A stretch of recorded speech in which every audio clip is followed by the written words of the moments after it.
Hi everyone, welcome to Rasi Homemade Food in UK. මම අද ඔයාලට රෙසිපි එකක් අරගෙන ආවා. රසට ක්‍රිස්පි විදියට කොහොමද මේ අල බොණ්ඩ හදාගන්නේ කියලා ගෙදර අල බෝල. දැන් අපි බලමු ඒකට අවශ්‍ය කරන ingredients මොනවද කියලා. මම මෙතන අරගෙන තියෙනවා අලගෙඩි 3ක් හොඳට තම්බලා සුද්ධ කරගෙන තියෙනවා පොතු වැරලා. ඒ වගේ මේකට කඩල පිටි chickpea powder එක ඕන. මම ඒක ගණන් තියෙනවා. මම කිව්වනේ මම මේක ක්‍රිස්පි එකට හදන්නේ කියලා. මම මෙතන අරන් තිනවා හාල් පිටි ටිකක්. මේ මම මේක ගෙදරමයි කොටා ගත්තේ. මෙතන මම හාල් පිටි ටිකක් අරන් තියෙනවා. ඒ වගේම මෙතන තියෙනවා සුදු ලුණු ටිකක් ගොඩක් පොඩියට කපාගෙන චූටියට. ඒ වගේ මෙතන තියෙනවා අමු මිරිස්, green chili. මෙතන තියෙනවා ලුණු පොඩියට කපාගත්ත ඒවා, අනියන්. ඒ වගේ මම මෙතන අරන් තියෙනවා සූදුරු ටිකක්. ඒ වගේ මෙතන තියෙනවා අබ ටිකක්. මේකේ තියෙනවා කෑලි මිරිස් ටිකක් අරගෙන. මම මේකට ස්ප්‍රින් අනියන් ටිකක් දානවා. මම මේක පොඩියට මේ කපා ගත්තා. ඒ වගේ මේකට මම කොරියන්ඩර්, ෆ්‍රෙෂ් කොරියන්ඩර් ටිකක් දානවා. කොත්තමල්ලි කොළ. එක්කම අපිට ඕන වෙනවා සෝල් ටිකකුයි. මෙතන මම කහ ටිකක් අරන් තිනවා. කහයි. මේ ඉන්ග්‍රීඩියන්ට් ටික තමයි අවශ්‍ය වෙන්නේ. ඒ වගේ මම මේක කන්න හදා ගන්නවා කියුකම්බර් දාලා යෝගට් එකක්. මම මෙතන යෝගට් ටිකක් අරන් තිනවා. කියුකම්බර් කෑල්ලක් අරන් තිනවා. ඒ වගේම සුදු ලුණු කෑලි 3ක් අරන් තිනවා. මේකෙන් මම හදා ගන්නවා අල බ්‍රොන්ඩ් එක කන්න cucumber with yogurt salad එක. දැන් අපි ඉස්සල්ලාම අල බ්‍රොන්ඩ් එක ලෑස්ති කරගමු. දැන් අපි තම්බගත්ත අල ටික පොඩ්ඩක් පොඩි කරගමු. මම මේ පොඩ්ඩක් කපා ගන්නවා ඉස්සල්ලා පොඩි කරගන්න කලින්. මේ විදිහට අල ටික පොඩි කරගන්න. ගොඩාක්ම චූටියට ඕනේ නිකන් සාමාන්‍ය ගානට වගේ. මම මේ ෆෝක් එකකින් තමයි පොඩි කරන්නේ. අපි දැන් අල බ්‍රොන්ඩ් එකට බැට් එක හදාගමු. මෙතන තියෙනවා chickpea powder එක. මම ඒකට දාගන්නවා මේකෙන් salt ටිකක්. ඒ වගේම මේකට baking powder ටිකකුත් ඕනේ. baking powder හැඳි භාගයක් විතර එකට දාගන්නවා මගේ හාල් පිටි ටික. මේකට කහ powder ටිකක් දාගමු. වතුර, එල් වතුර ටික ටික දාලා මික්ස් කරගමු. මදි නම් දාගත්ත හැකි තව. මම කැමති මගේ අල බ්‍රොන්ඩ් එක ටිකක් තික් එකට එනවට. ඒ නිසා මම මීට වඩා වතුර දාන්නේ නැහැ. ඒ ගන්නට මම තියාගන්නවා. මේක ටිකක් විනාඩි 10ක් විතර අපි වහලා තියමු අල එක හදා ගන්නකම්.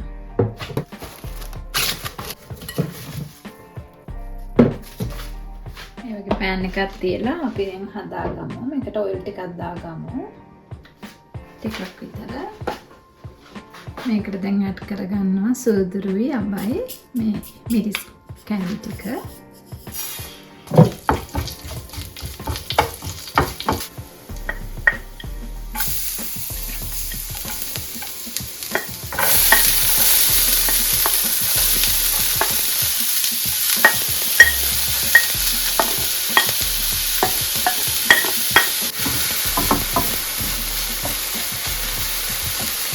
මේකට අපි ලුණු ටිකක් දාගමු.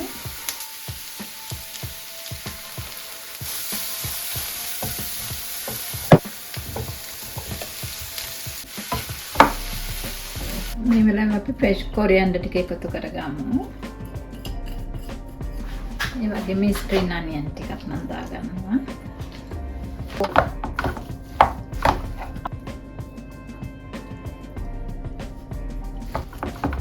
මම මේකට තව ලුණු ටිකක් ඇඩ් කරගන්න යනවා.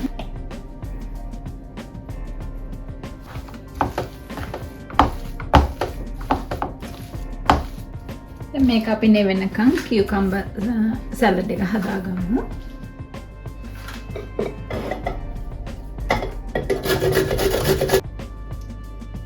දැන් මේ කියුකම්බර් එකට ලුණු චුට්ටක් විතර දාලා මේ half spoon වගේ දාලා ඒක හොඳට අතින් පොඩි කරගන්න. කියුකම්බර් එකේ වතුර තියෙන නිසා යෝගට් එකත් එක්ක දාපම ගොඩක් වතුර වගේ වෙනවා. ඒ නිසා චුට්ටක් වතුර ටික අපි අයින් කරගන්න.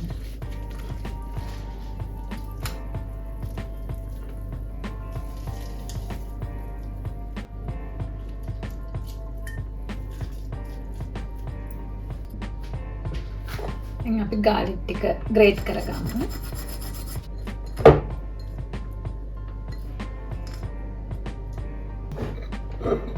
යෝගට් එකට අපි ලෙමන් ජූස් ටිකක් දාගමු. මේකට ලුණු චූට්ටක් විතර දාගමු. මොකද කලිනුත් දාගත්ත නිසා. pepper, black pepper and little bit honey.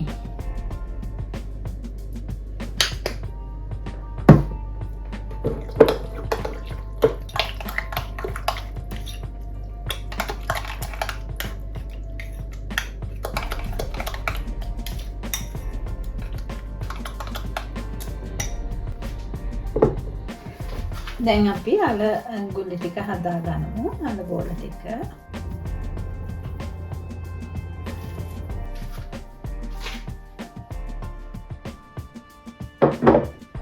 දැන් අපි අල බෝල ටික බැට් එකේ දාලා ඩිප් කරලා බැදගමු. මම මෙතන තෙල් එක තියලා තියෙන්නේ රත් වෙන්න. ගොඩක් ගින්දර වැඩි කරගන්න එපා. සාමාන්‍ය විදියට මේක අපි බැදගමු. චුට්ටක් දාලා බලමු රත් වෙලාද කියලා. දැන් රත් වෙලා ඇති තෙල් එක. දැන් අපි බැදගමු.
තියෙන්නේ මම හදපු අල බොණ්ඩා අල බෝල ටික හොඳට තියෙනවා ක්‍රිස්පි එකට.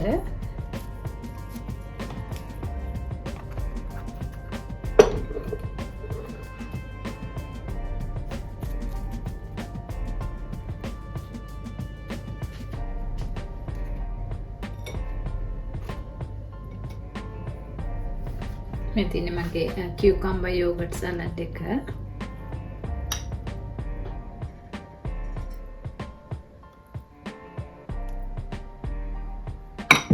එකක් කඩලා බලමු.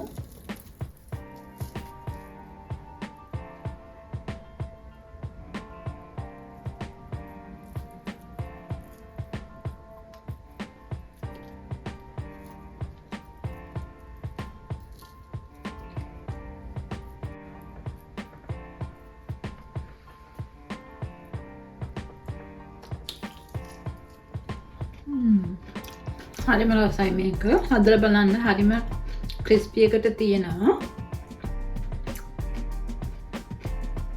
හාල් පිටි දාපු නිසා මේක තියෙනවා හොඳට ක්‍රන්චි එකට. ඔයත් මේ අල බොණ්ඩ එක ගෙදර හදලා බලන්න. හදලා බලලා කමෙන්ට් එකක් දාන්න කොහොමද වගේ අල බොණ්ඩ ටික ආවේ කියලා. Thank you for joining with me. Thank you for watching my videos. අපි ලස්සන වීඩියෝ එකකින් හම්බ වෙනකම් ඔයාලා සියලු දෙනාටම ගොඩක් ස්තුතියි.